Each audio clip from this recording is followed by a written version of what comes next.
Former IRS contractor pleads guilty to leaking Trump tax records. Washington. A former IRS contractor admitted in federal court Thursday that he stole tax records belonging to Donald Trump and thousands of other wealthy individuals in 2019 and 2020 before leaking them to the press. Time equals 400 Ms. greater than Charles Littlejohn, 38, pleaded guilty to one count of disclosure of tax return and return information during a brief hearing in Washington, D.C. The felony charge carries a 5-year maximum sentence, but Littlejohn is expected to face between 8 and 14 months in prison, according to prosecutors' estimate of the sentencing guidelines. Time equals 400 Ms. greater than Littlejohn, who's free on bail, appeared in court wearing a suit and tie and gave brief responses to questions posed by U.S. District Judge Ana Reyes. Donald J. Trump, Littlejohn said when asked to confirm the identity of the high-ranking government official, whose tax records he was charged with leaking. Littlejohn confirmed to the judge that he leaked Trump's records to the New York Times and had leaked the tax records of thousands of wealthy individuals to ProPublica.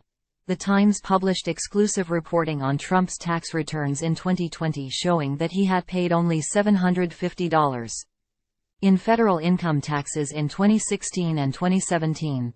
In 2021, ProPublica published reporting based on a trove of IRS data showing how billionaires such as Jeff Bezos and Elon Musk avoided paying federal income taxes.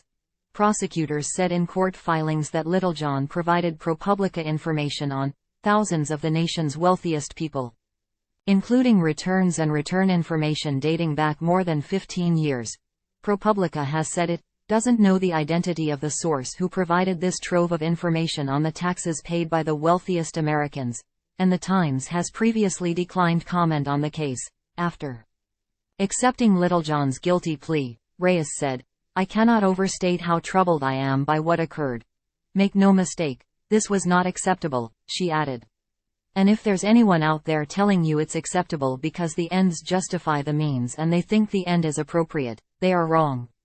Time equals 400 Ms. greater than Trump lawyer Alina Habba was present for the hearing and delivered a victim impact statement on behalf of the former president, calling Littlejohn's actions an atrocity.